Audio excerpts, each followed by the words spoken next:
together in the first place is going back 9 years when I was Nat's boss.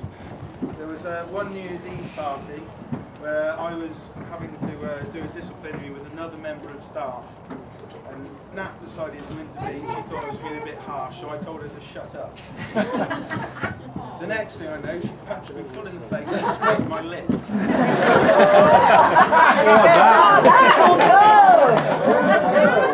So, needless to say, I sacked her on the spot. 6 months later, we got together, and the rest, as they say, is history.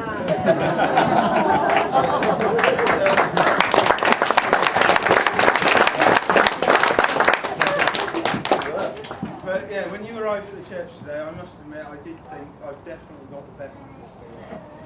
So, can you all be upstanding, please? I'd like you to raise the glass to my beautiful wife, Natalie.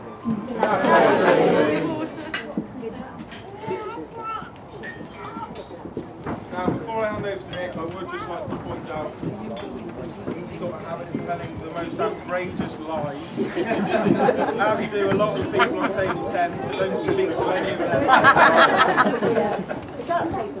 But yeah, over to you.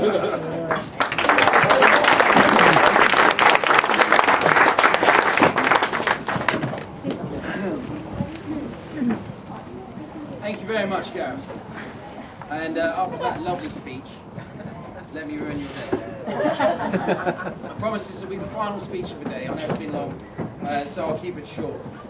To be honest, it's been very difficult to write a traditional best man speech for Gareth, as I've only ever known him to be with Nat. They were together when we first met, 7 long years ago, when, yes, again, he was my boss. But to be honest, I couldn't possibly comment on his misdemeanors as a bachelor. However, as he's previously said, if you ever want to hear any stories, table 10, I'm sure, more than willing to tell. There's the hand. Yeah, 7 years ago, this summer, I met Gareth, but I actually met Nat first. Gareth was on holiday when I first started at the Toad Pub. I found myself working behind a bar with a beautiful young, bubbly, dark-haired girl. She was a lot of fun and very friendly. I'd heard that she was dating one of the assistant managers called Gareth. Needless to say, I believed this Gareth Blake wasn't going to last long now that I turned up. And when Gareth returned the next week and I met him for the first time, I became convinced that he wasn't going to last.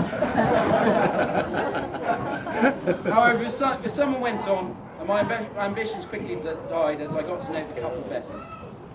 We regularly met on Sundays for the bar staff's long-established and excellent Supersider Sundays, from which there are many stories, most of which I've been warned off I cannot tell in this forum here.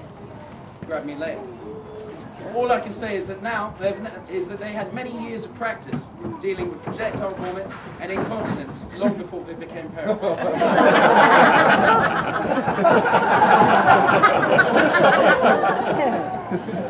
As the years progressed, our lives changed.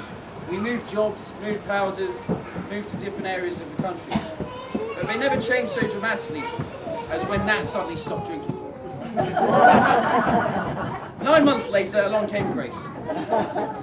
And the first time I saw Gareth nervous and a bundle of emotions. Walking through town with Grace and Nat, he was a coiled spring.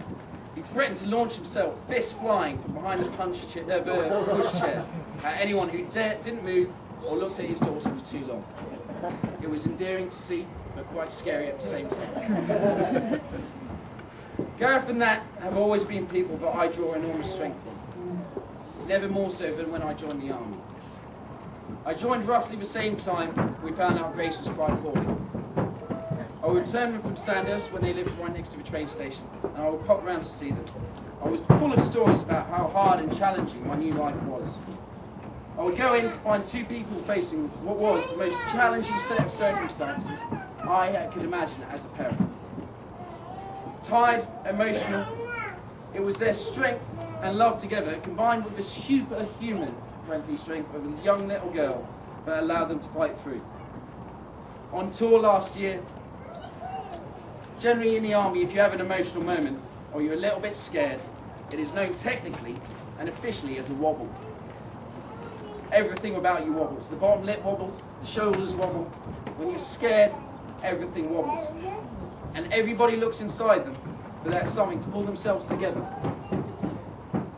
Gareth and Nat, the strength that you showed when I first joined the army, coming around to see you guys, dealing with Grace, was what pulled me together. I took immense strength from that, and it saved my life on more than one occasion. And I thank you for that.